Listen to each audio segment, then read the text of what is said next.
Frères et sœurs, bonsoir et bienvenue dans votre Forum Le Jeune du Message. Cette émission spéciale reçoit l'homme de Dieu, le révérend Paulin Biakoulila, à qui j'ai dit bonsoir et bienvenue. Bonsoir, précieux frère John. J'espère que vous allez bien, révérend. Merveilleusement bien, espérant la même chose pour vous. Nous allons très bien, par la grâce du Seigneur. Ça fait quand même longtemps que vous n'êtes pas passé sur le plateau du Forum Le Jeune du Message. Dites-nous, vous étiez en prière ou comment? En quelque sorte, j'étais en prière et Okay. j'ai préparé aussi plusieurs événements comme la campagne de Gabon et l'autre campagne que nous aurons d'ici les mois de juillet. De cette année 2024. De cette année, oui, 2024 au stade municipal de Massina. Et il y a encore beaucoup de programmes qui sont en cours de préparation. Mais quand même, aujourd'hui, on est là. Exactement. Donc, vous avez abordé la question sur la campagne du Gabon. Nous aurons le temps vraiment de parler vraiment à fond et puis on va avoir un peu le bilan de ce que le Seigneur a pu faire au travers de votre ministère de l'autre côté. Voilà. Mais bien avant cela, dites-nous un peu quelles sont vos impressions par rapport à tout ce qui se passe dans le Forum Le Jeune du Message et tout le travail. Oui, en tout cas, comme vous-même vous le savez, ensemble avec le frère Cédric, je suis l'un de ceux qui soutiennent et encouragent les forums Les Jeunes du Message. Exact. Parce que je suis aussi parmi ceux-là qui sont de cette école de Branamourien. Wamba Oubala. Wamba Oubala. Merci. Donc c'est pourquoi, et surtout, comme le forum Les Jeunes du Message est toujours prêt à s'aligner derrière tout ce que les prophètes disent, c'est pourquoi nous soutenons cela. Merci beaucoup, pasteur, pour ces grands soutiens. Je rappelle que cette émission, je le fais en face de celui qui est mon berger, mon pasteur. Alors, avec lui, nous allons essayer d'aborder plusieurs questions d'actualité en dehors de la campagne, le rapport qu'il nous fera sur ce que Dieu a fait comme prodige de l'autre côté, au Gabon. Et nous allons essayer d'aller comme ça jusqu'à la fin. Alors, pasteur Paulin, qu'est-ce que ça vous fait lorsqu'on vous critique sur base de vos convictions? Bon, moi, je trouve que c'est tout à fait normal parce que deux personnes ne peuvent pas voir les choses exactement de la même manière. Exactement. Alors, moi, j'apprécie beaucoup celui qui me critique en face.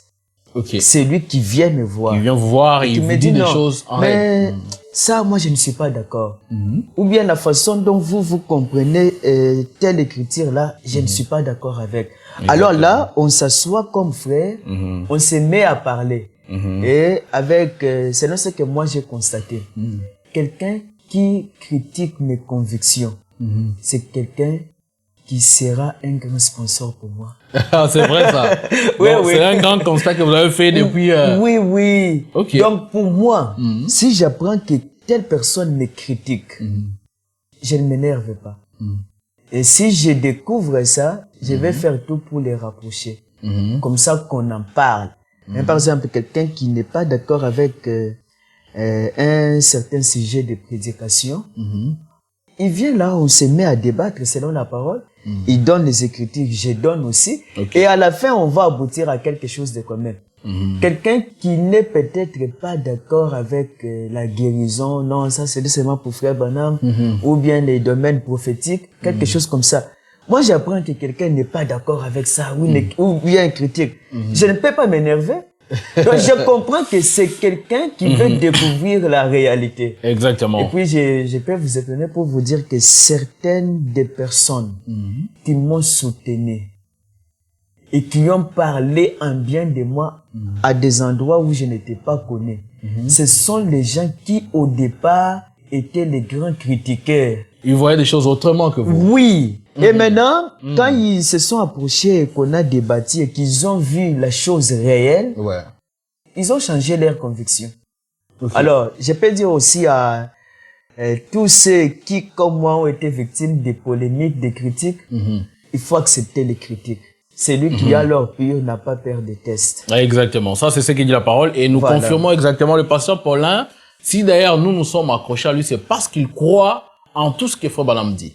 Peu importe sa position, lorsqu'on lui amène, on lui présente le message, il ne discute pas. On croit et on avance. Voilà un peu ce qui nous amène un peu plus à côté de lui. Pasteur Paulin, nous sommes là pour parler un peu de ce que Dieu a fait avec vous au Gabon. Il nous paraît que c'est la toute première fois que vous puissiez gagner autant d'âmes pendant presque une semaine. Une semaine, oui. En tout cas, c'est ce qui nous amène ici. Est-ce que vous pouvez nous en dire plus?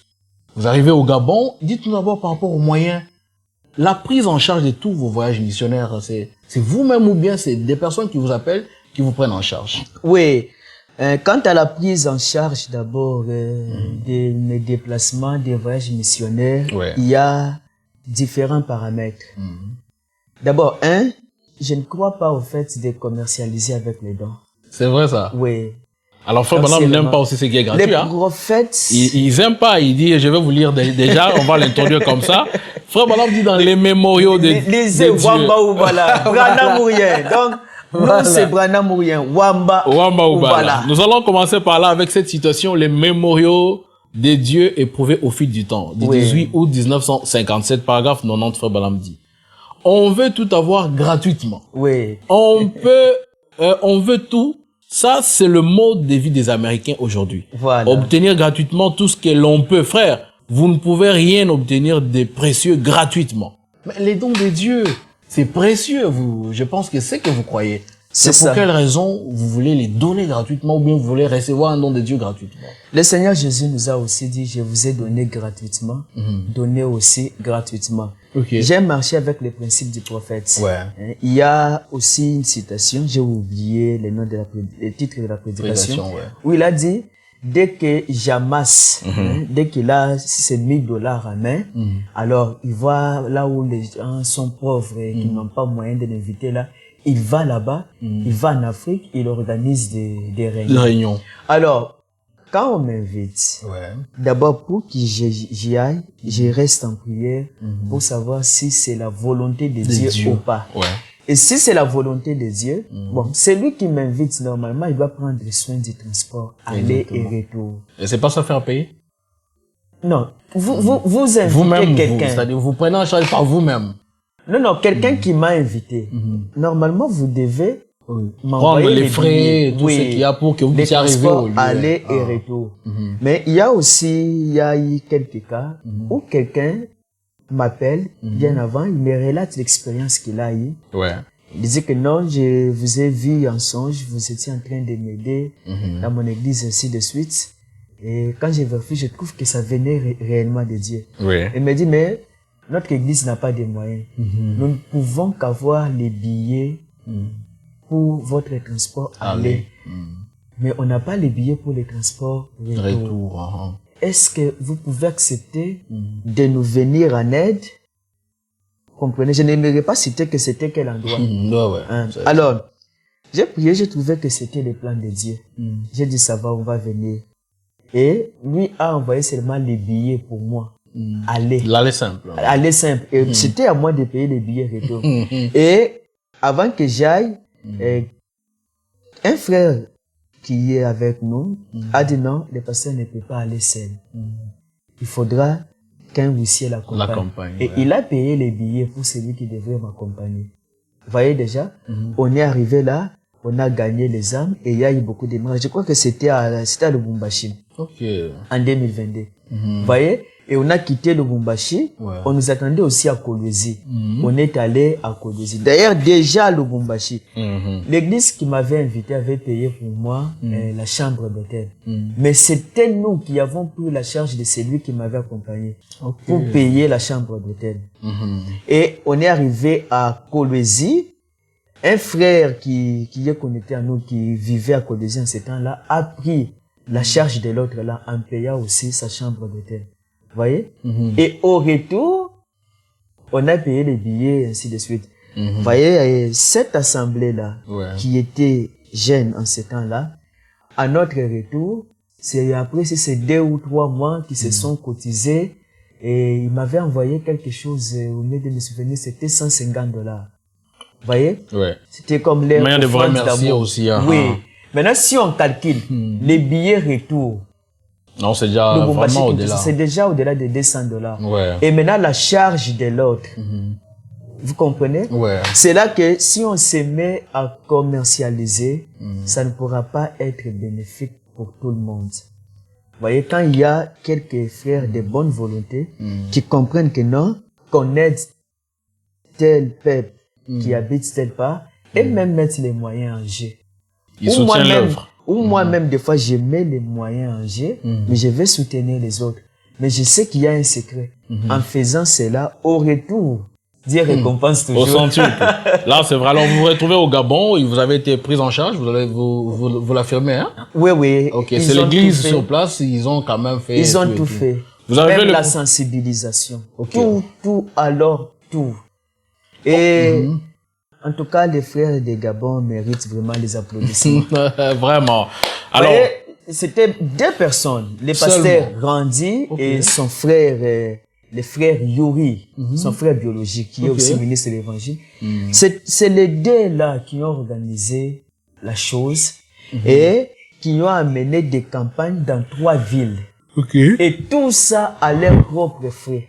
Oh là là là là. Donc pour soutenir d'autres villes. J'ai dit, mais ils voient les choses exactement comme moi.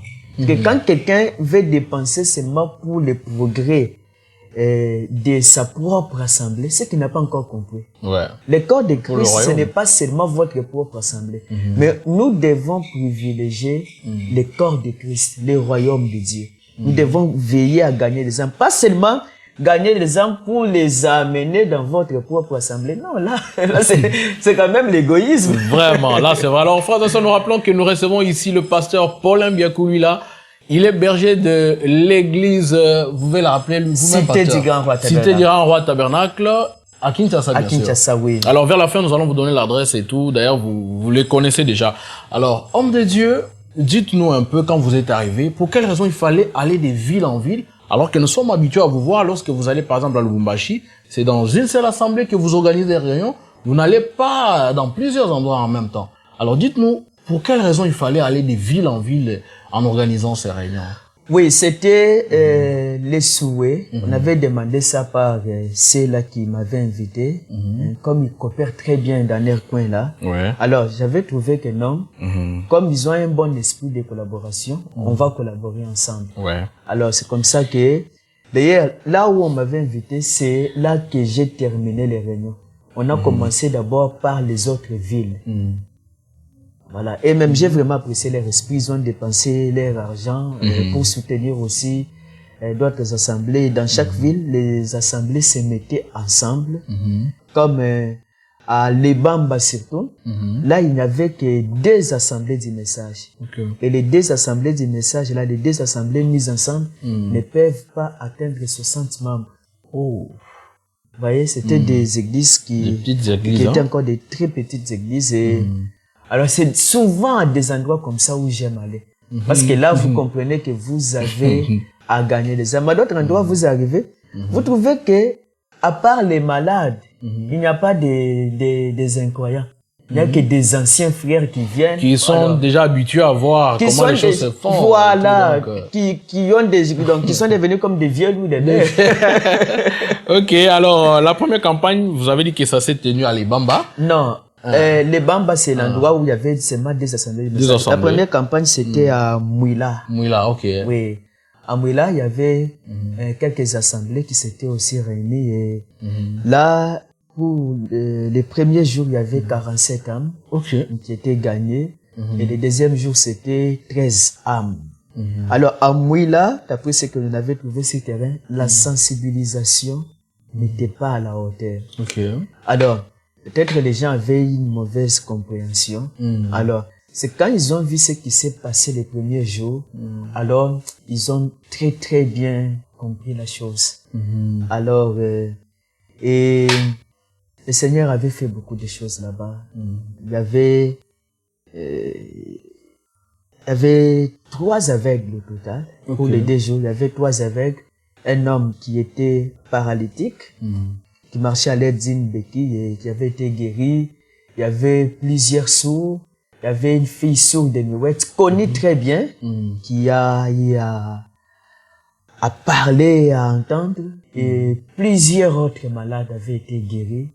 Et le Saint-Esprit entrait aussi dans les détails pour révéler la vie des gens, les discernements, problèmes, oui, leurs problèmes, leurs difficultés, et donner solution à cela. Et toutes les personnes qui viennent participer des fois à vos campagnes, est-ce qu'ils rentrent avec satisfaction?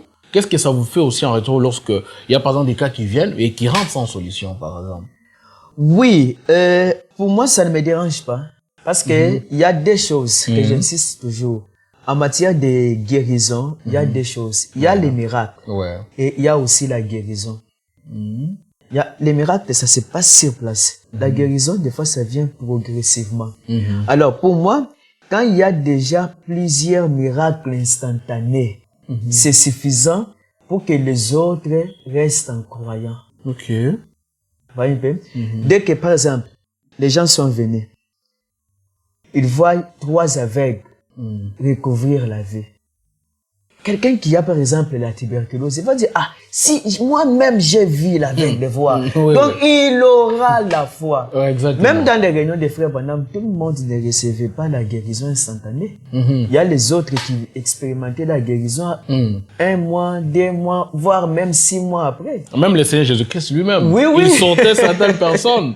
Dans la foule là, il y en a qui voulaient les toucher, il évite et tout ça. Donc, c'est comme ça les choses de Dieu. Et Dieu fait des choses selon son plan. Effectivement. Donc, ça ne se passe pas par hasard. Vous voyez le pasteur Paulin venir dans votre église, il prie pour vous, et que vous n'avez peut-être pas reçu la guérison sur place, ne lui en tenez pas rigueur. C'est Dieu et son plan. C'est Dieu qui guérit. Et c'est la preuve même que ce n'est pas l'homme qui est sur les chemins, c'est Dieu lui-même qui travaille. Voilà. Si ça dépendait de lui, il n'allait pas vous laisser comme ça. C'est Parce ça. que c'est un homme de foi et il veut vraiment que les royaumes avancent par ce genre d'actes.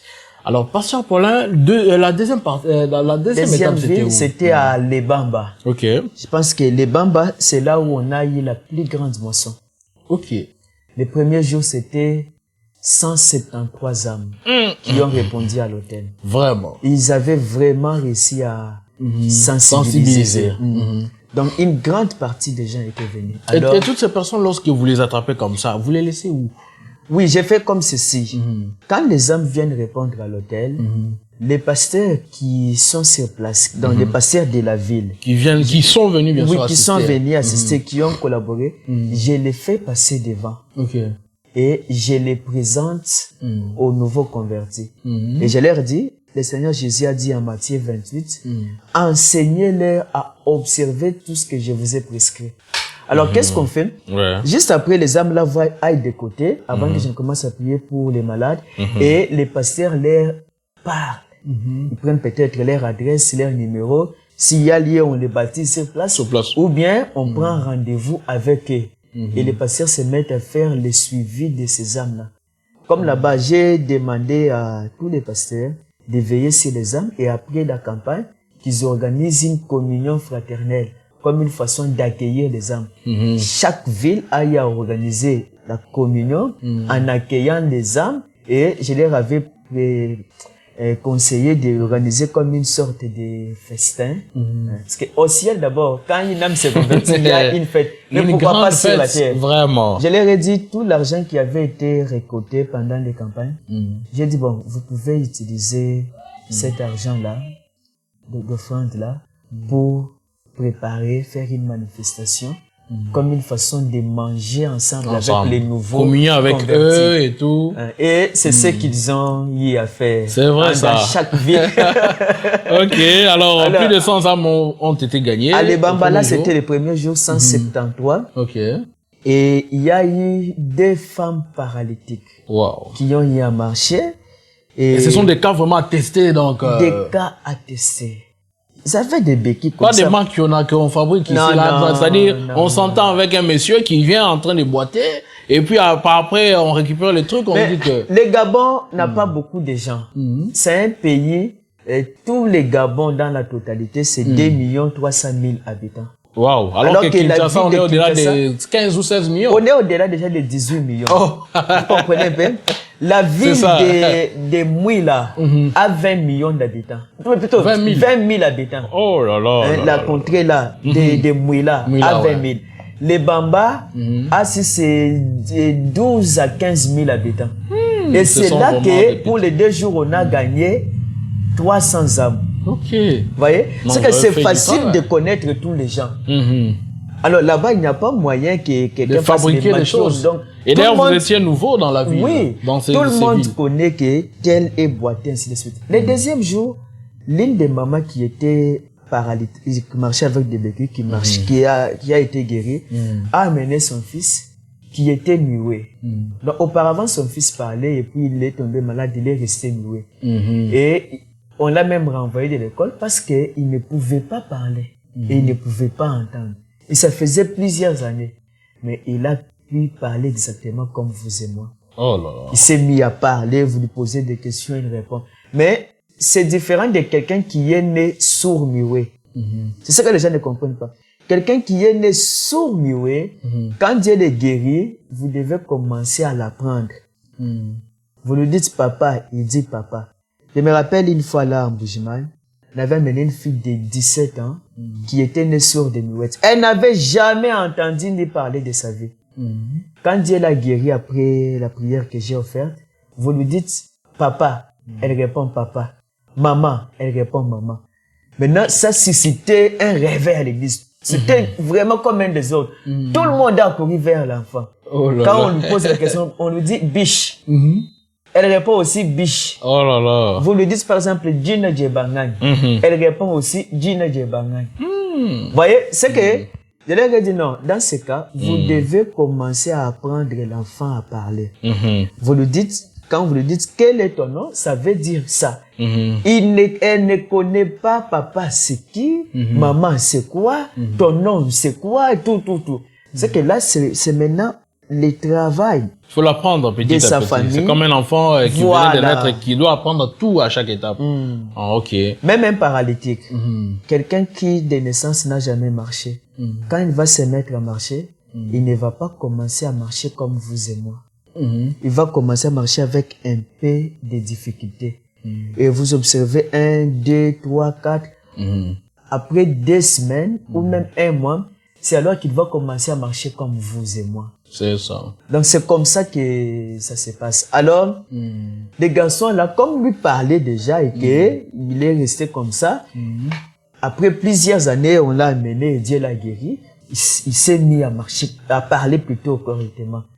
Et il y a eu encore des aveugles et autres. Et Pasteur Paulin, quelle est votre plus grande satisfaction lorsque vous organisez ces genres de rencontres, d'événements, des campagnes d'évangélisation? C'est quoi votre plus grande satisfaction?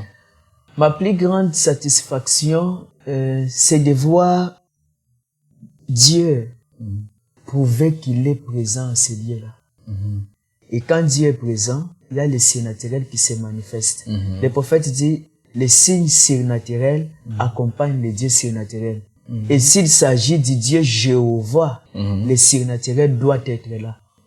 Alors, Paul dit dans 1 Corinthiens, ma foi, ma parole et ma prédication ne reposaient pas sur les discours persuasifs de la sagesse humaine, mais sur une démonstration d'esprit et de puissance, afin que votre foi ne soit pas basée sur la sagesse humaine. Vous voyez?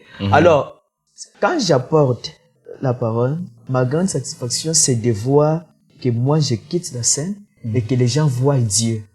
Et quand ils voient Dieu, eux-mêmes vont croire. Ils vont croire, ils vont se faire baptiser et ils sont sauvés. Parce qu'ils auront vu une puissance qui dépasse peut-être leur puissance qu'ils avaient, si c'est la sorcellerie. Parce que surtout au Gabon, il y a beaucoup de choses là. Oui, je vous dis, au Gabon, il faut pas y aller comme ça. Je ne savais pas. La bouche vide. Je ne savais pas, mais j'ai eu à vaincre les esprits des sirènes. Et cet esprit m'avait fait voir ça. Et après, j'ai fait une prière pour détruire ça en public. Et c'est après qu'on m'a relaté maintenant l'histoire du Gabon. On m'a montré, je suis allé même dans leur musée d'art, on m'a montré que non, ces monuments ou bien cette statuette que vous voyez, ça symbolise la ville plutôt la province de Langounier. C'est une sirène qui règne là-bas. J'ai dit voilà, c'est cet esprit que j'ai eu à vaincre. Et maintenant, vous voyez que l'impact de cet esprit-là, par exemple, des sirènes, sur les gens, ça amène beaucoup de gens à vivre l'amour libre. Les gens qui ne sont pas mariés, mais ils vivent seulement ensemble, ils ont des enfants, ils évoluent comme ça. Très rare de voir des cas de mariés. Vous comprenez pas? Donc, c'est l'impact des villes comme ça là. Alors, quand vous allez, des gens qui sont habitués, par exemple, aux fétiches, à la magie, aux esprits des sirènes, quand ils ne voient pas la démonstration, vous leur amenez seulement la théologie du message, ils ne vont pas croire. Vraiment. Mais quand ils voient un Dieu réel, c'est fini. Alors, passons au 3e jour, ou bien la 3e étape. 3e étape, c'était la ville d'Endende. C'est là que vous avez fini. C'est là que j'ai fini. Ndende, c'est une ville une contrée qui peut compter, je pense c'était, actuellement là, c'est environ 8 000 ou 10 000 habitants. Une petite ville, c'est comme un quartier, non? Oui. D'abord, Libreville. Libreville a environ 700 000 habitants. La capitale. La capitale, c'est 700 000 habitants. 700 à 800 000 habitants. Donc, c'est comme une commune. Une commune, c'est ça. Okay. Alors, vous trouvez que, avec tout ça, la troisième ville, le premier jour, on a eu à gagner 105 grammes. Ok. Et on avait amené des paralytiques. On a amené les malades devant et les paralytiques. J'avais demandé qu'on les fasse asseoir. Et vous avez vous-même vu la vidéo. Je suis passé, je les ai touchés. Exactement. Et ils ont marché. Ils ont marché. Et il y avait un qui n'a pas marché. C'est après qu'il, on m'a dit, mais pasteur, ces garçons-là qui n'a pas pu marcher, il était avec nous à Mouila, donc la première ville. Voilà. J'ai dit, ah bon? Il vous suit partout. Oui, j'ai dit, non, je vais prier un peu que le Seigneur me fasse voir pourquoi il n'est pas guéri. Voilà. C'est celui-là qui était dans la chaise volante. Et le deuxième jour, je l'ai touché.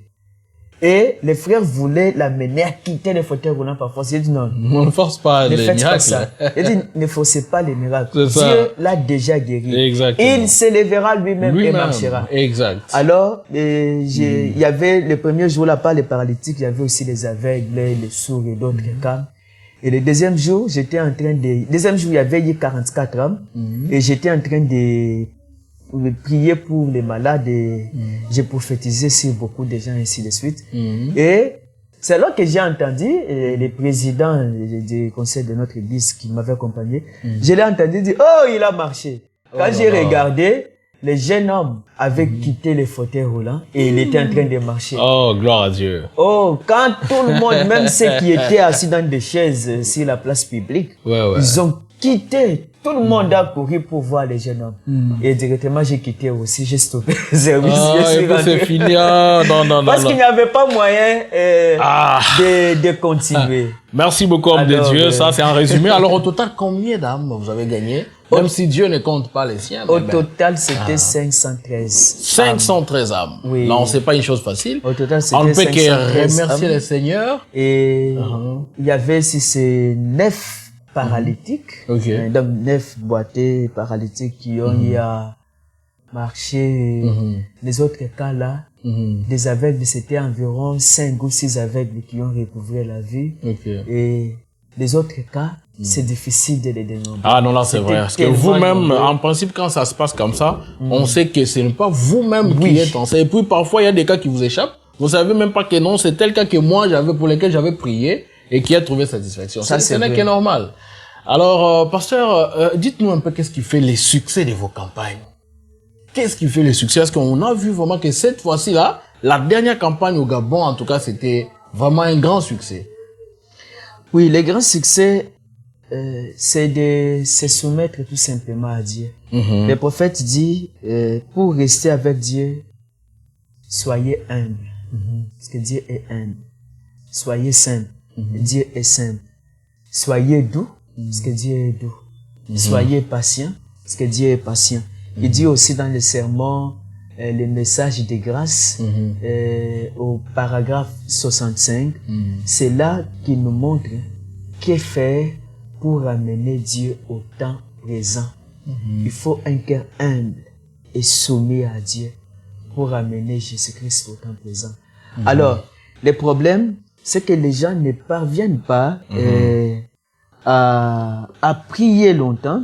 Ils ne parviennent pas, par exemple, à s'abandonner à Dieu. Je vais lire l'un des secrets dans Remplir des forces la vallée, prêché le 28 juillet 1956.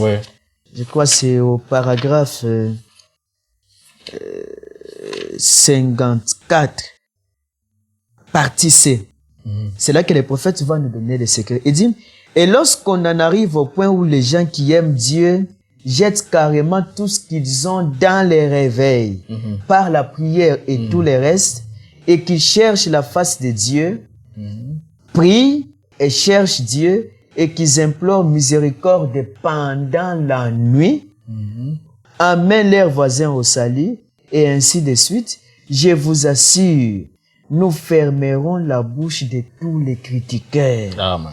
Nous renverserons tout formalisme qui s'élève, et les gens sauront que Dieu se trouvait dans les camps. C'est vrai, mes amis, nous n'y arriverons jamais jusqu'à ce que cette chose se produise. Nous ne pourrons pas y arriver. Le problème, c'est que beaucoup d'entre nous aiment trop le sommeil. Ils dorment toute la nuit. Ils ne prient pas. Ils ne prient pas. Ils ne se consacrent pas. Ils ne gênent pas. Il y a des principes que les prophètes respectaient lors des campagnes. Lorsque les prophètes devraient aller pour un service de discernement et prière pour les malades, ils restaient longtemps pendant la journée sans parler à quelqu'un. Et personne ne lui parlait. Il reste enfermé dans une pièce. Et là, il ne fait que lire et prier. Prie, et il s'attend à ce que les visions viennent. Voyez? Maintenant, aujourd'hui, quelqu'un qui doit prêcher, qui doit tenir une campagne, la journée, là, il est toujours au téléphone, il parle dans les réseaux sociaux, dans les réseaux sociaux. Il commente même. Oui. Donc, parfois, on s'étonne, un pasteur, il est là, donc il est distrait, et il s'attend au surnaturel. C'est ça va venir problème. quel jour? C'est très compliqué, là. Les prophètes avaient un secret. Il avait un endroit où ils priaient jusqu'à exaucement. Par exemple, il reste là, à la montagne, en prière, jusqu'à exaucement. Aujourd'hui, les gens n'ont pas d'endroit secret pour la prière. Là où ils peuvent se recueillir pour prier. Les gens ne parviennent plus à jeûner et à prier. Et aussi, les gens ne confessent pas leurs péchés. Leurs péchés. Les gens gardent de l'animosité. Pour moi, si j'ai un problème contre vous, je viendrai vous dire. Vous avez fait ça. Et après, on arrange. Mais vous trouvez un prédicateur qui garde des rancunes. Comment Dieu va exaucer ses prières? Exactement. Alors, merci beaucoup, homme de Dieu. Dites alors à tous ceux qui nous suivent comment ils peuvent faire, quelle procédure à suivre pour vous inviter, par exemple, comme vous l'avez dit, dans une ville, aller assister dans une campagne, et puis prêcher aussi, faire le même service que vous venez de faire au Gabon. Oui. Il faut vous payer, qu'est-ce qu'il y a? Parce qu'il y en a aujourd'hui qui demandent l'argent, sans avoir vraiment honte. Ils demandent, non, vous devez me payer ça pour que je vienne. Est-ce le cas pour vous-même? Bon, moi, pour que je parte à un endroit, il faut premièrement que le Seigneur me parle clairement. Là, c'est ça l'élément. C'est vraiment spécial. Si vous allez sur mon compte Facebook, écrivez Gabon Colin Biakoulou là. Vous verrez que aller au Gabon comme je suis allé, c'est une prophétie qui date de 2017. Et là, vous n'aviez aucun contact? Aucun contact avec les frères du Gabon. Je n'avais aucun numéro d'un frère du Gabon. J'avais mis ça sur ma page Facebook. Oui, là, c'est vrai, c'est vrai. Dieu veut que j'aille là-bas. J'ai dit appel aux missionnaires, il faudra faire l'œuvre missionnaire au Gabon.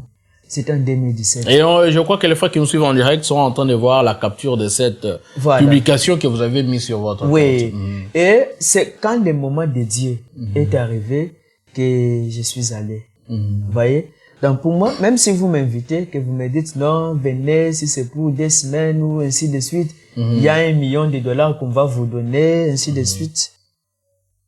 Si Dieu ne me dit pas de venir, je ne viendrai pas. Là, c'est une parenthèse que nous allons ouvrir, un serviteur de Dieu. Et, donc, il y a un frère qui est passé par mon canal pour avoir son contact et l'inviter dans une campagne. Et quand j'ai donné le téléphone, il suffisait juste d'appeler. En tout cas, on a besoin de vous ici, à Mujima, il venait un peu et tout ça. Donc, il a demandé, envoyez-moi seulement les billets, je viens. Sans prier, donc c'est le même jour, c'est-à-dire, donc juste après l'appel, il avait déjà répondu et tout. Mais nous, on s'étonne que vous, il faut que Dieu parle d'abord et tout. Quelque part, ce n'est pas de l'orgueil, pasteur. Non, le prophète dit dans, n'est-ce pas moi qui t'envoie? Il dit que Jean 5,19 s'applique à tout serviteur de Dieu. Donc, il doit agir, il doit faire uniquement ce que Dieu lui dit de faire. La campagne que je suis allé tenir à Likasi en 2022, c'est une invitation qui date de 2019. On m'a invité pour tenir une campagne à Likasi depuis 2019. Mais le Seigneur ne m'avait pas encore dit d'y aller. C'est en 2022 qu'il m'a dit d'y aller. J'ai plusieurs invitations auxquelles je n'ai pas encore répondu. Donc, tant que je n'ai pas encore reçu une parole venant du Seigneur, sinon pas, je vais aller là faire quoi? Dieu n'agira pas. Voilà, c'est ça. En principe, c'est ça. Il faut que Dieu puisse vous montrer le tableau de ce que vous allez faire. Maintenant, homme de Dieu, quand vous vous retrouvez, par exemple, dans une ville, quand vous étiez, par exemple, là, au Gabon, il y a des frères qui vous ont rencontré lors des réunions de campagne comme ça, qui vous disent, en tout cas, après la campagne, venez quand même nous exhorter aussi, nous avons aussi des problèmes, comme le cas de Lubumbashi. Vous vous êtes retrouvés dans l'église des pasteurs Massoudi, dans d'autres églises, alors que l'invitation initiale ne venait pas de ces églises-là. Comment vous faites alors? Oui, comme par exemple le cas de Lubumbashi. Là, j'ai été invité par les pasteurs H.T. Omeonga et Fellowship. Exact. Alors, quand vous voulez, je suis allé sur invitation d'un autre pasteur. Normalement, vous ne devez pas directement m'inviter. Vous contactez, Vous collaborez avec l'autre. Et c'est à l'autre de me proposer. Ils me disent non, il y a tel ancien, tel frère qui veut, voilà. Qui souhaite, comment voyez-vous? Sinon, ça sera comme un désordre. Vous allez pour répondre à l'invitation de l'un, et maintenant l'autre vient, et il a sauté. Aussi, hein. Vous voyez, par exemple, il a sauté l'autre là. Ça ne va pas bien sonner. Exactement. Alors là, si vous avez coopéré entre vous, malgré tout, il faut que j'obtienne la réponse du Seigneur. Exactement. Donc vous, tout ce que vous faites, c'est Dieu d'abord que vous mettez en avant-plan. Il faut d'abord Dieu. Sinon pas, sans Dieu, qu'est-ce que nous pouvons faire? Merci beaucoup, Pasteur Paul. Respirer d'abord, il faut que Dieu nous donne le souffle de vie. Ah, voilà. Ça, c'est exactement ça. Sinon, si je pars et que Dieu ne veut pas que je parte, un échec. Ça sera un échec. Exactement. Fiasco. Fiasco. Ça, c'est vrai. Alors, merci beaucoup, Pasteur Paulin. Je pense que nous sommes en train de chuter déjà. Nous allons prendre peut-être 2-3 questions parce que nous avons pu parler vraiment en détail de ce que le Seigneur a fait au Gabon.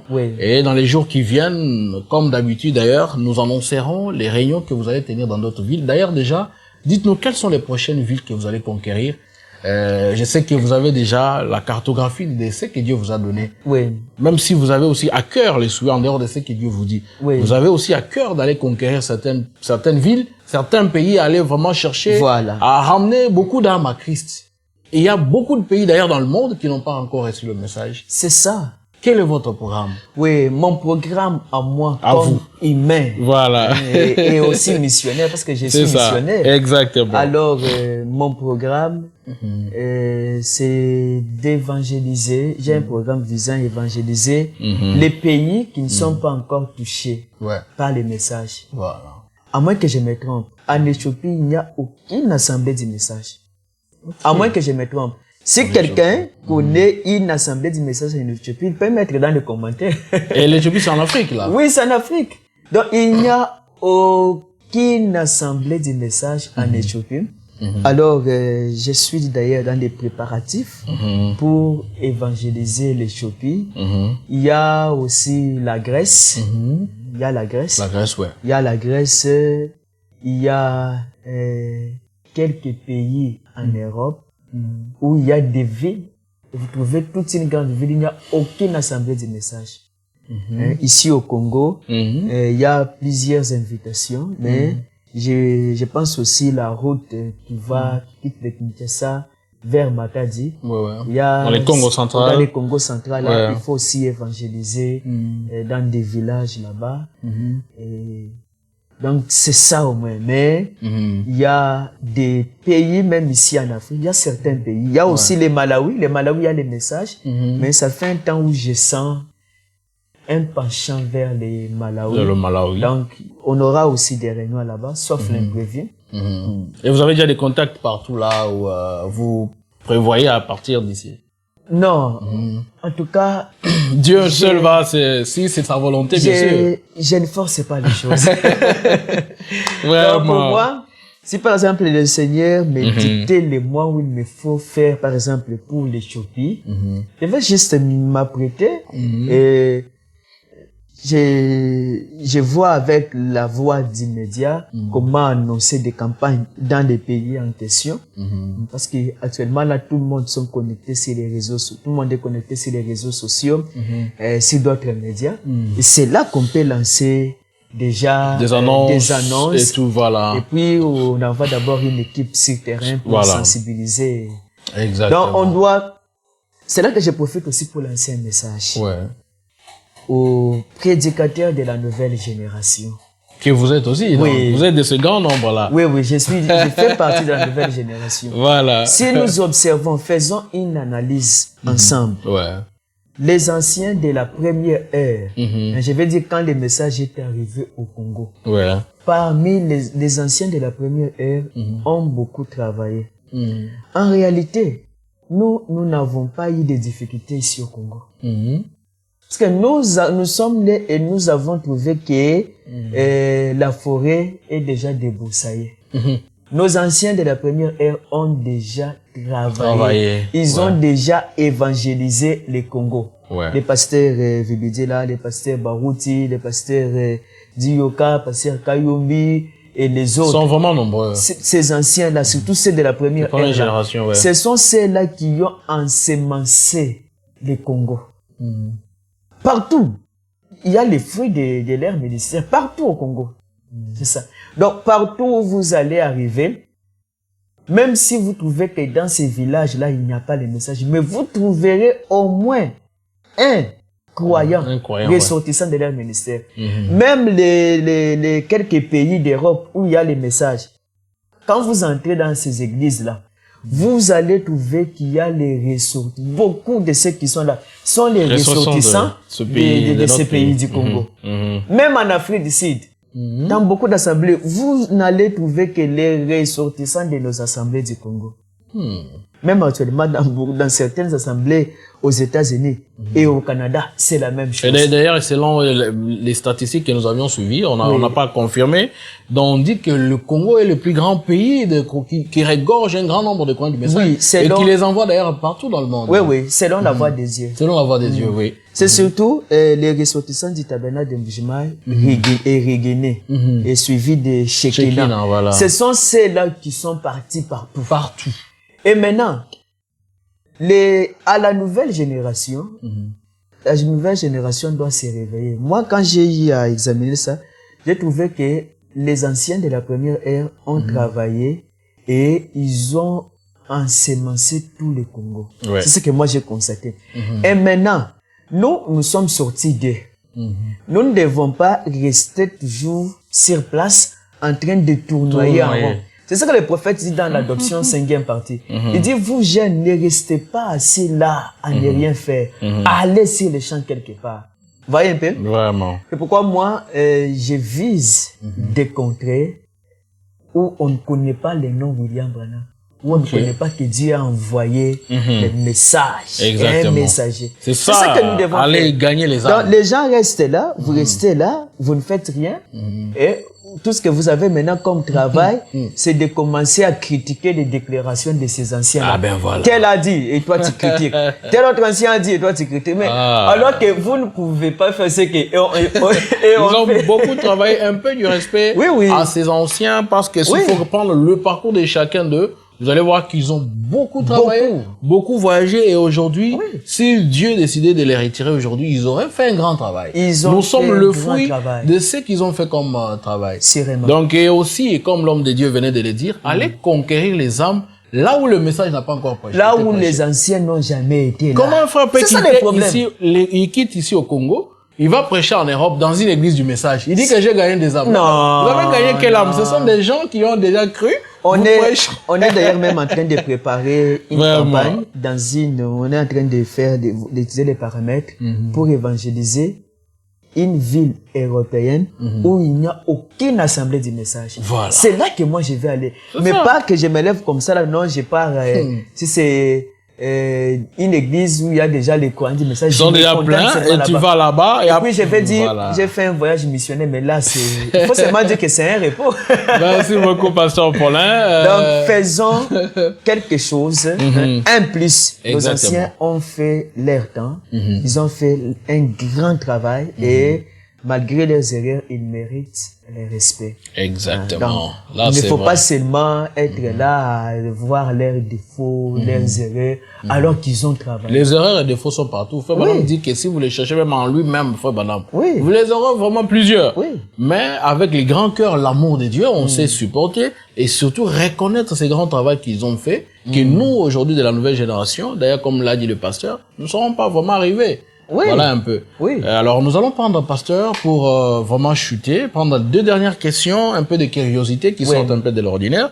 C'est en rapport avec la musique dite des dénominationnels. Oui. Est-ce qu'un croyant du message peut-il avoir dans son téléphone, dans sa radio et tout, écouter la musique de ces pentecôtistes qui ne croient pas le même Jésus que nous avons, de ceux qui n'ont pas cru William Branham, que nous avons comme prophète? Est-ce possible?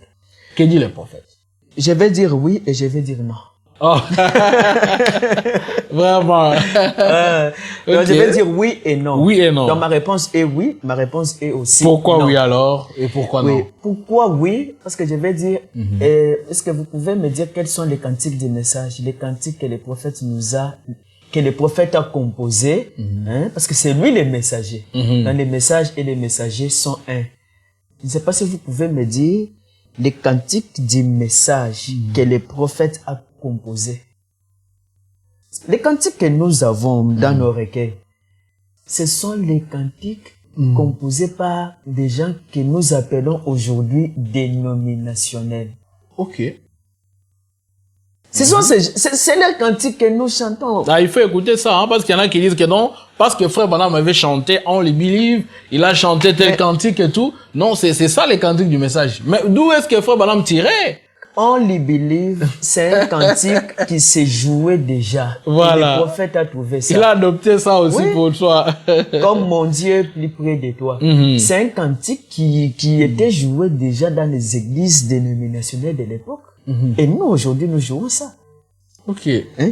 Le prophète n'a fait que prendre les cantiques des baptistes, des presbytériens. D'où il a prié avant. Il a prié là-bas avant. Et ce sont les cantiques-là. Maintenant, quand nous remontons, nous trouvons que celles-là qui avaient eu cette inspiration-là, c'était des gens consacrés. Vous voyez, il y a même un autre frère, j'ai oublié son nom, c'est lui qui a composé les cantiques. Il y a une fontaine remplie de sang tiré des vins d'Emmanuel. Après, il s'est suicidé après avoir composé ça. Et le prophète dit que non, tu avais ça dans la tête et non pas dans le cœur. Vraiment. Vous voyez un peu? Vraiment. Vous voyez un peu? Et c'est quelqu'un qui après là, il s'est perdu, il s'est enivré, il s'est même suicidé. Mais ces cantiques-là, ça ne veut pas dire que ce n'était pas inspiré, c'était inspiré. Okay. Le Saint-Esprit a inspiré ça. Le prophète dit ça, il avait ça dans la tête et non pas dans les cœurs. Dans les cœurs. C'est là qu'il y a les problèmes. Maintenant, il y a un autre point. Si vous allez, par exemple, laissez-moi vous donner même des références. Là, c'est vraiment ça, c'est que nous aimons. Dans le sermon « Avoir soif de la vie », prêché le 11 juin 58, au paragraphe 62.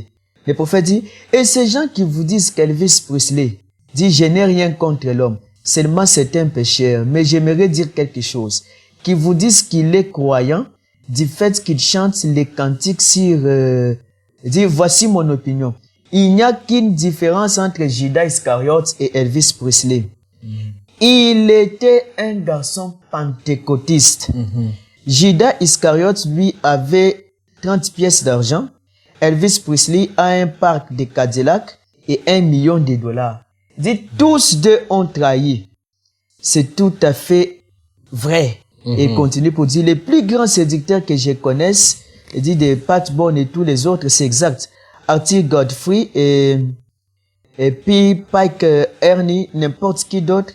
Si vous écoutez des histoires pareilles, il dit, cela montre que c'est le diable qui satisfait cela avec cette soupe à cochon de Hollywood. Voyez, toute cette loyauté que vous témoignez à des vauriens de ce genre, vous auriez dit avec ça donner cette gloire au Dieu Tout-Puissant, car il est un Dieu jaloux. Il dit, ces gars, donc Elvis Presley, Pat Boone et les autres là, ces gars peuvent se tenir là, chanter des cantiques et vous faire couler des larmes aux yeux comme des crocodiles. Wow. Vous voyez? Mais il y a aussi les autres chantres pentecôtistes qui ont la nature d'Elvis Presley. Ouais. Ils ont vendu Christ au prix d'argent, la popularité. Pour eux, tout c'est autour de l'argent. Vous voyez? Et maintenant, quand ils se mettent à chanter, si vous suivez même leur mélodie là, les larmes peuvent couler. Ils vous transmettent le chagrin. Oui, les larmes vont couler. Mais le prophète dit quoi? Dit que vous n'allez pas me dire qu'ils sont croyants parce qu'ils chantent des cantiques. Il dit que peu importe combien de cantiques religieux Elvis Presley peut composer ou chanter, il est néanmoins un démon. Et Frère Branham allait prêcher dans l'église où Elvis Presley était membre. Ouais. Vous voyez? Chez le pasteur Davis, je pense. Oh, Davis? Non, je ne pense pas. Pas chez... Là, c'était... Ouais, Davis, c'était le pasteur de Frère Branham. Frère Branham, ok. Alors, et il y a beaucoup de citations où il parle de ça. Ce que je peux dire, si les pentecôtistes ou les dénominationnels a composé un cantique, vous trouvez que c'est inspiré et il n'a pas amené la mondanité dans ces cantiques. Parce que Elvis Presley a amené Hollywood dans le pentecôtisme. Il composait des cantiques religieux. Alors il a amené ce que les prophètes appellent le rock and roll.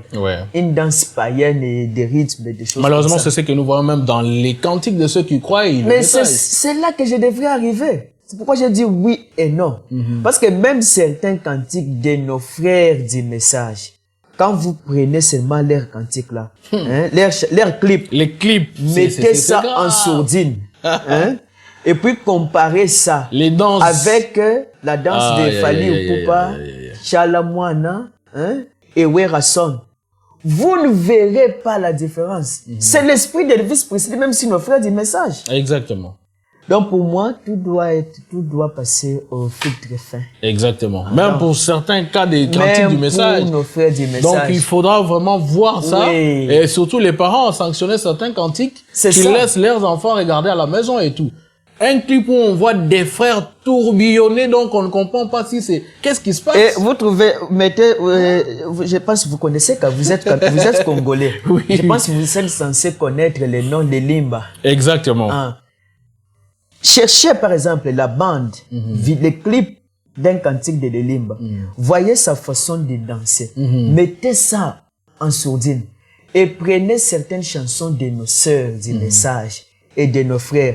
Mettez aussi ça en sourdine. Comparez les deux vidéos. Vous ne verrez pas la différence. Même la musique, vous allez... Presque la même musique. Le rock and roll que le prophète a condamné. Les gens ont amené ça dans nos assemblées. Alors c'est pourquoi... Tout est à revoir. S'acharner sur les pentecôtistes ou les dénominations, dans leurs cantiques, ainsi de suite. Mais quelle est la différence entre leurs cantiques et nos cantiques? Et les nôtres. Et puis observer, les cantiques même que les prophètes chantaient, des pentecôtistes ou des dénominationnels de l'époque, ces cantiques-là n'ont jamais perdu l'inspiration. Oui, lui-même les appelle cantiques inspirés. Il y a une fontaine pleine de sang, rocher d'âge, année après année, génération après génération. Exactement. Déjà plus d'un siècle, même plus de 2 siècles, on chante ces cantiques-là, l'inspiration n'a jamais cessé. Mais regardez les cantiques actuels, dès qu'on lance la sortie, observez une année seulement. Si vous verrez la chose là avoir encore de l'impact. C'est quoi? On a amené Hollywood dans les cantiques. Donc pour moi, c'est pourquoi j'ai dit oui et non. Donc il faut juste, comme les prophètes, nous devons avoir le discernement des choses les meilleures. Nous devons examiner chaque chose, voir ce qui est bon. Exactement. Aussi nos frères chantent. Personnellement, je ne suis pas contre les chants. Je suis aussi l'un de ceux qui soutiennent les musiciens. Pour moi, j'aime soutenir, assister les chants du message, donner par exemple ma contribution pour que quelqu'un sorte un album. Ou bien vous appelez ça comme un a cappella ou quoi? Les singles. Les singles. Quelqu'un qui fait ça, qui veut mettre ça à la portée du public. Peut-être si j'ai quelque chose, moi je sponsorise. C'est comme ça.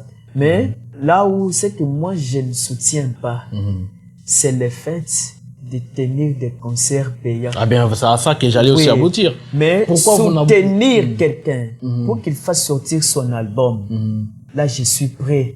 Si je suis convaincu que les frères ou bien la sœur, quand les frères ou la sœur chantent, vous sentez que le Saint-Esprit vient, même si la personne n'a pas parlé, mais moi, je suis prêt aussi à soutenir. Et pour quelle raison vous ne soutenez pas les concerts payants? Parce que déjà, vous dites que vous contribuez beaucoup plus à ce qui est l'œuvre du Seigneur. Oui. Ces musiciens vraiment qui convainquent. S'il veut sortir son album, pour moi soutenir, je soutiens. Et quand il organise un concert... Pour vendre son album, je suis prêt à acheter. Oui. Mais les concerts payants, allez-y, lisons les 3e sauts. D'ailleurs, en ce jour, les enfants de l'école de dimanche sont en train de voir la leçon sur les sauts. De la cité du Grand Roi Tabernacle. Oui, de la cité du Grand Roi. Et le dimanche passé, ils ont vu le 3e saut. Vous voyez? Le cavalier qui est monté sur le cheval de couleur noire, il avait une balance à la main. Vous voyez, quand le prophète a commencé à interpréter ça, il dit que c'est à cet âge-là, l'âge sombre, qu'on a commencé à faire payer pour la prière. Et le prophète continue vers le paragraphe 300 en descendant là. Il dit, là le 3e saut, il dit que ce même esprit antéchrist-là a saisi les pentecôtistes. Et il continue à faire payer la prière. Il rançonne les gens. C'est là que le prophète condamne le fait de commercialiser avec les dons. Et aujourd'hui, on commence à faire payer même les concerts. Alors, ils disent non, c'est pour que nous puissions louer la salle, les instruments. Payer ceux qui vont peut-être nous accompagner, qui ne sont pas forcément les frères du message. On se demande, qui vous a dit de faire ces concerts-là? C'est là qu'il y a d'abord la question. Qui vous a dit de tenir ces concerts-là? Et pour quel objectif les faites-vous? Pour moi, les chantres n'ont pas de problème. Si les chantres sont là et que vous êtes en train de m'écouter, je ne m'attaque pas à vous pour les concerts payants. Je n'ai pas de problème personnel avec les chantres. J'aime les chantres et j'aime les soutenir. Le problème, ce sont les managers. Mais le manager ne peut pas venir de soi vous forcer à faire quelque chose. Ça doit être avec votre approbation, parce qu'en principe, c'est vous qu'on met en avant-plan. On dit que non, c'est vous qui allez chanter. Et la plupart des gens qui viennent dans des concerts, ils voient pas le manager, peut-être qu'il lui est caché. Ils voient l'artiste, la personne qui va vraiment chanter. L'artiste est victime. Laissez-moi plaider la cause des chants. Ok. Les frères, vous frères et sœurs qui vous attaquez aux chants, je vous demanderai s'il vous plaît, c'est s'il vous plaît, parce que actuellement, voyez-vous même sur les réseaux sociaux, les gens s'attaquent beaucoup plus aux chants, vous faites payer des concerts, vous êtes mauvais, de suite. Mais en réalité, ce ne sont pas les chantres qui sont coupables de ça. Les premiers coupables, ce sont les hommes d'affaires, les commerçants. C'est eux qui viennent, ils commercialisent et maintenant ils prennent les chantres. Ils font du chantre un produit commercial. Vous comprenez pas? J'ai y parlé avec plusieurs chantres du message. Et ils m'ont dit la même chose, mais je ne citerai pas leur nom. Et les frères et les sœurs, aujourd'hui je plaide votre cas. D'accord. Bon, qu'est-ce que les frères font? Ils disent ceci. Non, tu vois, tu as les talents. Qu'est-ce qu'on fait? Je deviens ton manager. Et c'est comment? Il dit, je vais te produire. Je vais louer la salle et on va fixer les concerts à tel prix. Vous voyez, l'entrée. Il y a même des VIP et de ceci, de cela. C'est différent avec ce que les pentecôtistes font encore. Il y a des places VIP, de tout ça. Et qu'est-ce que les managers en ont fait? Par exemple, il a loué la salle à, supposons, il a loué la salle à $700 ou $1000. Les instruments, les tout aussi à $1000, ce qui fait déjà 1700 et d'autres choses. Supposons que tout ce qu'il a eu à dépenser comme frais, ça s'élève à 2500. Vous comprenez? Et il a dépensé 2500. Maintenant, vous vendez les billets, tout. Et puis, dans la salle, les gens sont entrés. Voilà là où ça devient maintenant commercial. Les gens ont payé pour entrer. Et après, ils vont encore faire passer la corbeille.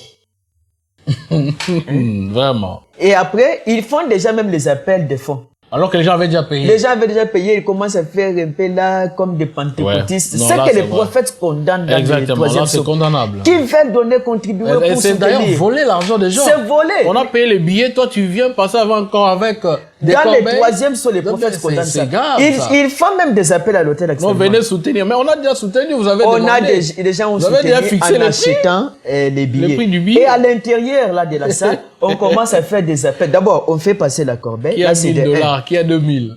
Voilà. Qui a 1000, qui a 2000. Et puis grave, on se met à citer même les noms de certains frères qui sont venus. Et frères, maintenant, c'est de l'escroquerie. Les frères, par honte, ils s'élèvent. Maintenant, qu'est-ce que les managers là vont faire? À la fin, il retire d'abord son 2000 ou $3000 qu'il avait dépensé.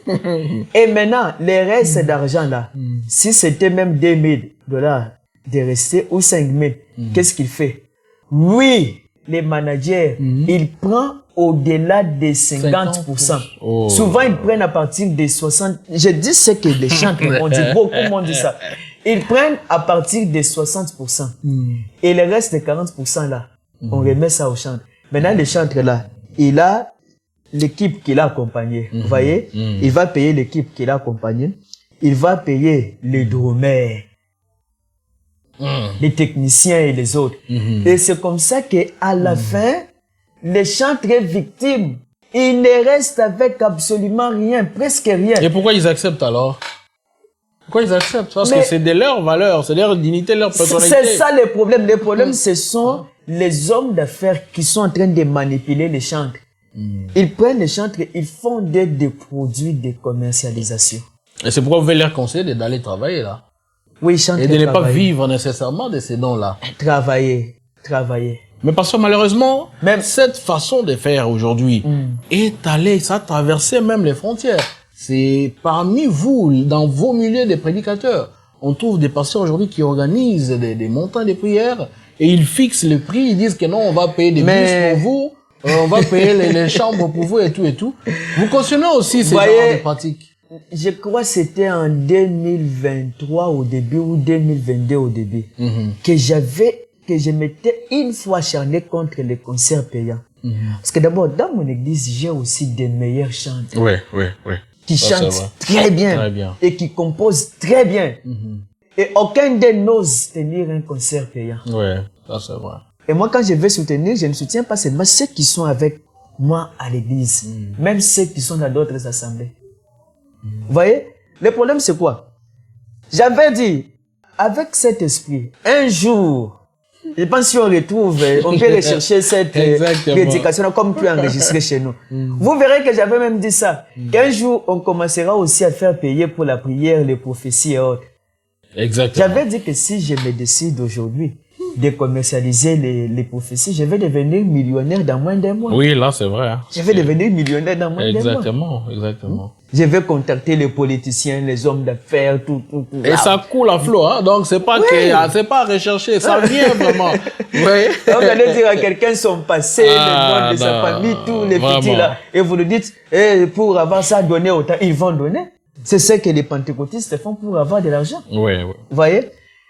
Cette pratique-là, non, monter ces montagnes de prières, on va ceci, il faut payer, tout ça. On va louer des bus, c'est juste pour la prise en charge. Il ne faut pas que vous soyez une charge pour ceux qui organisent, mais vous-même vous auto-financez cette montagne de prières. On se demande, qu'est-ce qui fait que vous demandez l'argent? Est-ce qu'il n'y a pas, papa, j'ai commencé à aller prier dans des montagnes depuis 2008. Et j'y allais seul. J'étais encore un élève. Je quitte de l'école. J'avais une très grande soif de Dieu à moi. Je quitte l'école. J'arrive à la maison. Je me change. Et je me glisse là. Je vais à la montagne. Je prie dès qu'il est 17h, 18h. Je rentre à la maison. Je me lave. Je relis la matière de l'école. Parce que j'ai eu le diplôme d'État en 2009. Non, j'avais déjà cette habitude-là. Même ici à Kinshasa. Personne ne peut me dire que pour aller prier à une montagne, on fait payer la montagne. Accéder à une montagne, c'est gratuit partout au Congo. Sauf exception, s'il y a insécurité, quand vous arrivez, si on a peut-être placé des gardes, vous donnez peut-être au gardien là quelque chose, mais si souvent c'est gratuit. Ou même si c'est un domaine privé. Si c'est un domaine privé, au lieu de ma connaissance, vous coopérez tout simplement. On vous fait accéder là gratuitement, mais on veut juste avoir des renseignements si vous êtes sérieux ou pas. Maintenant, c'est quand vous allez chercher un endroit qui est spécial pour louer et pour manger. Est-ce qu'il faut seulement que les gens payent? Quelqu'un peut venir. On va à la prière, pourquoi manger? C'est ça le problème. Pourquoi aller dans ces genres de programmes? Et vous trouvez que c'est un esprit commercial là derrière? Je n'ai pas vu d'abord un endroit, je n'ai pas une... Parce que nous sommes les disciples d'Abraham. Mais on dit que Frère Branham a organisé des banquets où il prêchait, il priait pour des gens et il faisait payer, les gens payaient les tickets. C'est que les gens, quand vous prenez une citation, ne la faites pas sortir de son contexte. Son contexte, Quand Christ est révélé dans sa propre parole, les prophètes nous a laissé 3 règles. Ne placez pas mal la parole, ne disloquez pas la parole, n'interprétez pas mal la parole. Les banquets des hommes d'affaires. Ce n'était pas Frère Branham qui organisait ça. Il était invité. C'était un groupe des hommes d'affaires. Je connais très bien l'historique et toutes les citations. Peut-être un jour on fera toute une émission sur ça. Ce n'est pas Frère Branham qui organisait les banquets. Les hommes d'affaires se réunissaient. Voilà. Et ils appelaient Frère Branham. Si les hommes d'affaires décident aussi de commencer à faire ça, je vais soutenir ça. Qu'est-ce que les hommes d'affaires faisaient?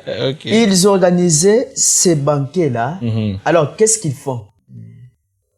Là, il prépare d'abord, il y a quelque chose à manger physiquement. Il y avait la nourriture. On mangeait bien là. Et il n'y avait pas que Frère Branham qui était invité.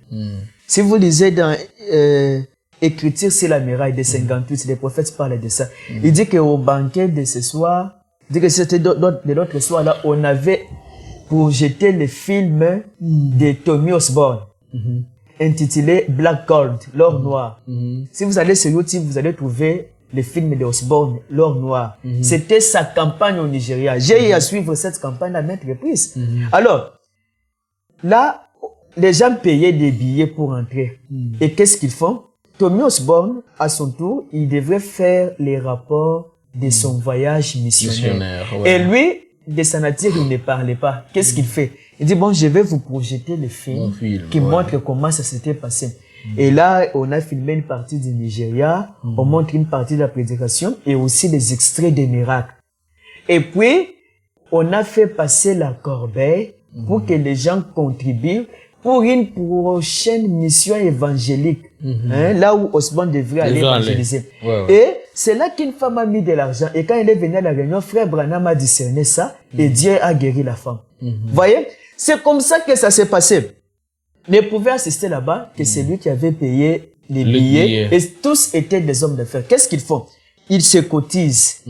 Ils cotisent l'argent pour louer une grande salle à l'hôtel. Et le reste d'argent, ils préparent à manger. Et soit Frère Branham prêche, soit Osborne, soit A. Allen, soit Oral Robert, soit Billy Graham. Ils prêchent et à la fin, chacun pouvait peut-être donner son programme missionnaire. Et les hommes d'affaires cotisent l'argent et ils donnent soit à Frère Branham, soit à celui-ci ou à cela pour qu'il aille au prochain endroit pour évangéliser. Vous comprenez que d'abord, ce n'était pas dans une église, c'était une organisation. Et dans les messages actuellement, on n'a pas une organisation comme ça. Oui. Vous comprenez un peu. Maintenant, quand on fait payer des concerts et autres choses, est-ce qu'on a à manger là-bas? Parfois, il n'y a même pas de chaises. Vous comprenez? On vient, c'est chacun qui commence à chercher où est-ce qu'il peut s'asseoir et tout. Merci beaucoup, Pasteur Paulin. Donc, c'est ça, nous devons revoir beaucoup de choses. Surtout, c'est aux hommes d'affaires que je m'attaque. Qu'ils cessent d'exploiter. Ils exploitent les dons de Dieu. Ils exploitent les musiciens. Vraiment. Ce sont des serviteurs de Dieu, les frères chantent, les sœurs chantent, et nous devons les respecter beaucoup. Ils reçoivent des vraies inspirations. Donc, pour moi, je conseillerais aux frères hommes d'affaires de soutenir tout simplement. comment vous vous soutenez, et après quand l'argent sort, vous récupérez votre argent. Comment d'abord vous avez récupéré votre $2000, et puis vous prenez les 60% sur les restes. Vous ne voyez pas que c'est un commerce. C'est vraiment un grand commerce. Et maintenant, les musiciens, c'est peut-être par ignorance qu'ils se laissent être exploités. Ils se laissent être exploités. Merci beaucoup, Pasteur Paulin. Nous allons organiser notre émission prochainement où nous allons vraiment nous étaler un peu en longueur pour vraiment faire comprendre aux enfants de Dieu le bien fondé de ce que vous êtes en train d'écrire, quoi. Voilà. Merci beaucoup, en tout cas. Alors, est-ce que vous pouvez nous redonner l'adresse de votre église? Oui, nous sommes à Kasavubu, avenue Kelemba, numéro 84, direction Assosa, non loin du rond-point Kipwanza. Avec tout ce que vous avez comme sollicitation, est-ce que au jour d'aujourd'hui, vous partagez encore votre numéro de téléphone? Oui, les numéros. Il y en a qui disent que non, moi, mon numéro, voilà, donc les gens vont me déranger et tout. Mais les noms que Dieu a placés en vous là, c'est pour servir seulement votre épouse. Les numéros. D'ailleurs, parce que vous savez que les frères du Gabon qui m'avaient contacté, c'était lorsqu'on faisait une émission avec vous. Lorsque j'avais donné mon numéro. Voilà. C'est là qu'il a eu. C'est ça. Donc si, en tout cas, vous pouvez encore nous faire cet honneur de donner votre numéro aux frères et sœurs qui voudront peut-être entrer en contact avec vous parce que le surnaturel travaille ici.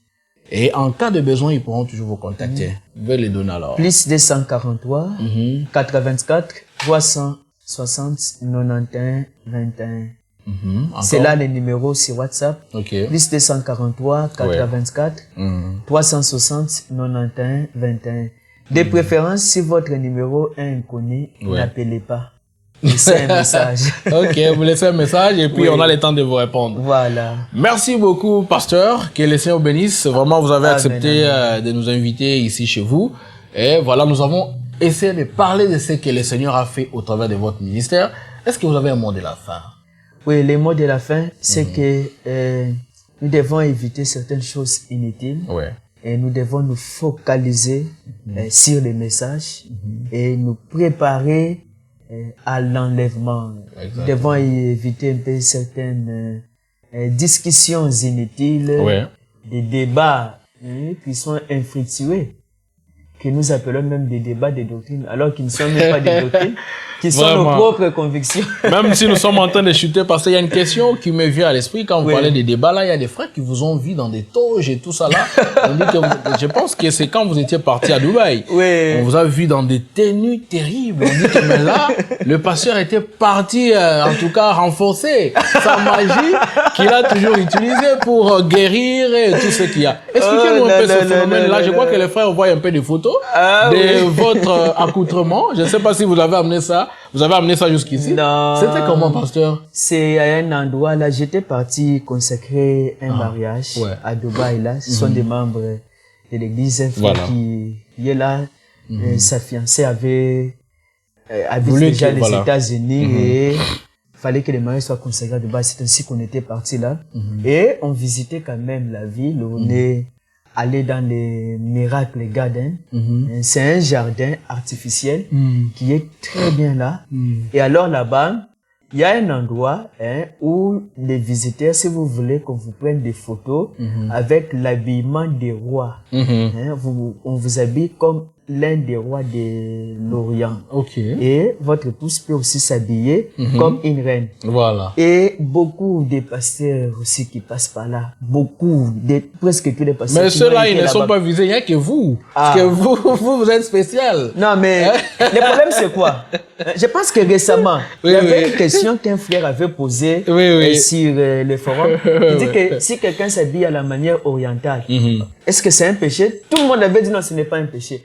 D'ailleurs, je vous informe, jusqu'aujourd'hui, les Juifs originaux s'habillent à la manière du temps de Jésus. En soutane. En soutane et en robe. Les hommes sont en tunique et les femmes sont en robe. J'ai des photos comme ça, que j'ai déjà vu des Juifs, des frères qui partent en Israël, ont des photos comme ça. Et continuent à attendre que le Messie va venir. Vraiment. Les gens de l'Orient, jusqu'aujourd'hui, ils ont encore cet habillement-là. C'est comme ça que Jésus s'est habillé. Cet habillement que nous avons aujourd'hui, des vestes. Chemise, veste, pantalon. C'est un habillement européen. Et comme c'est l'Europe qui a colonisé l'Occident, c'est ainsi que ils sont restés avec cet habillement-là. Nous, les Africains, au départ, on avait l'habillement d'autres choses, des feuilles des peaux des animaux, exemple, et après, on a commencé à utiliser l'habillement oriental. C'est avec l'arrivée des Belges qu'on s'est converti à l'habillement des vestes et autres choses. Donc, et alors, d'ailleurs, je vais répliquer par une question. Les jours du mariage coutumier, qu'est-ce qui amène les frères et les sœurs à s'asseoir sur des chaises traditionnelles et à s'habiller? Vous voyez la sœur qui porte comme une sorte de chapeau. Même chose aussi pour les frères. Et les frères sont en tunique. Pourquoi ils s'habillent comme ça? Et ils ne condamnent pas ça. Ah, c'est une question, hein? Il faut répondre en commentaire. C'est exactement, les mêmes habillements là-bas. Et ici, les gens font un problème. Donc, parce qu'on peut retenir que vous êtes fait ce plaisir-là. Oui. De prendre aussi une photo comme tout le monde. Et vous avez aussi ce droit-là de le faire. Quand le prophète est allé là-bas, il avait porté la tunique de John Wesley. Vraiment. Exactement. C'est une tunique que j'avais portée. Et tous ceux qui passent par là, ils portent aussi ça, ils tiennent une sorte d'épée là, ils prennent des photos pour vous aller. Donc, rien à mettre en tête que vous étiez parti pour vous faire initier encore. Comme ça sera quand et tout. Vraiment. Bon, je ne sais pas, c'est comme un nouveau vent, hein. Oui, oui. Où les gens, le problème c'est quoi? Les gens, nous prêchons les messages et nous devons vivre les messages. C'est ça. Vous savez, même quand nous disons que nous, Branham ou rien, ça ne doit pas se mettre comme un slogan. Oui, oui. Mais ça doit aussi être notre vie.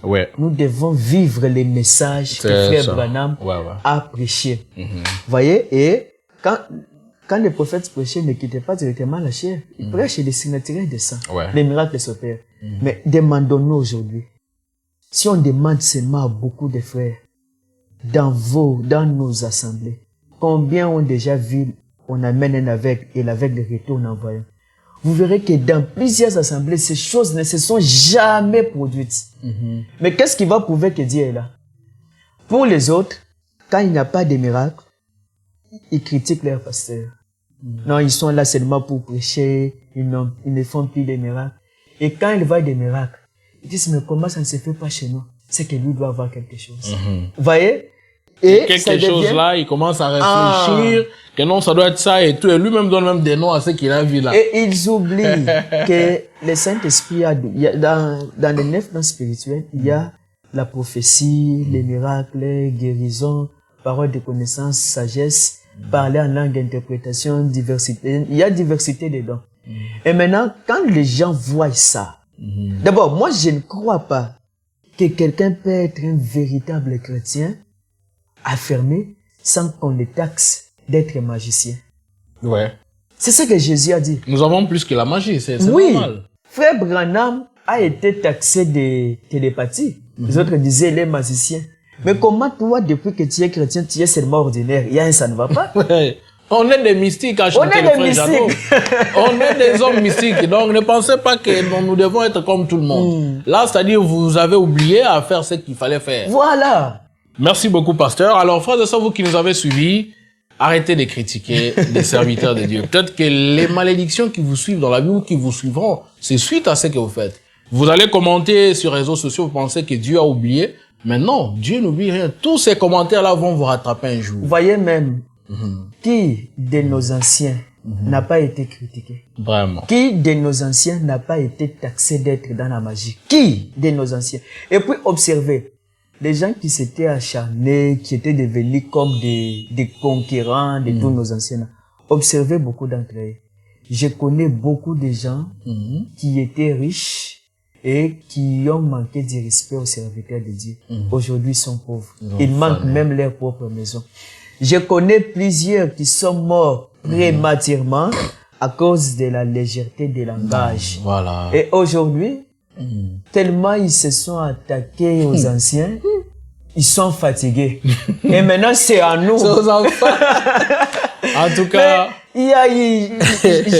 Nous autres ici, on a quand même eu on nous a baptisés, on nous a imposé les mains. Il y a eu des prophéties qui sortaient au fur et à mesure qu'on évoluait jusqu'aujourd'hui. Alors, donc, c'est un petit conseil. Les gens doivent apprendre soit à vérifier la chose. Exactement. Et ne pas va vers ton frère. Facilement. Va vers ton frère, c'est un principe de la parole. Si vous ne le faites pas, vous attirez vous-même des malédictions. Ne commentez pas pour faire plaisir aux gens. Les réseaux sociaux aujourd'hui tuent plus que les armes américaines. Ça, c'est vrai. Donc, arrêtez. Vous voyez, quelque chose qu'on poste, vous n'avez pas l'idée, vous n'avez pas toute l'information ou bien vous vous arrêtez seulement à ce que vous avez lu. Arrêtez de critiquer. Voilà. Sinon, vous allez vous attirer des problèmes alors que la chose, c'est Dieu qui donne dans la chose. Alors, voyez même une chose, par exemple. Il y a une vidéo là de Pasteur Barouti au Brésil. Je crois que ça doit être au Brésil ou au Mexique. Exact. Il a prié, beaucoup de malades étaient en train de témoigner. Après, il a dit, oh Seigneur, je m'attendais à ce que ceux qui sont sur des fauteuils roulants s'élèvent et marchent. Et il a dit, au nom de Jésus, levez-vous et marchez. Une maman a quitté un fauteuil roulant, une chaise roulante, et s'est mise à marcher. Prenez cette vidéo-là, postez sur les forums, vous verrez combien de gens vont commenter. Il y aura très peu. Mais si on apprend qu'un pasteur a violé, par exemple.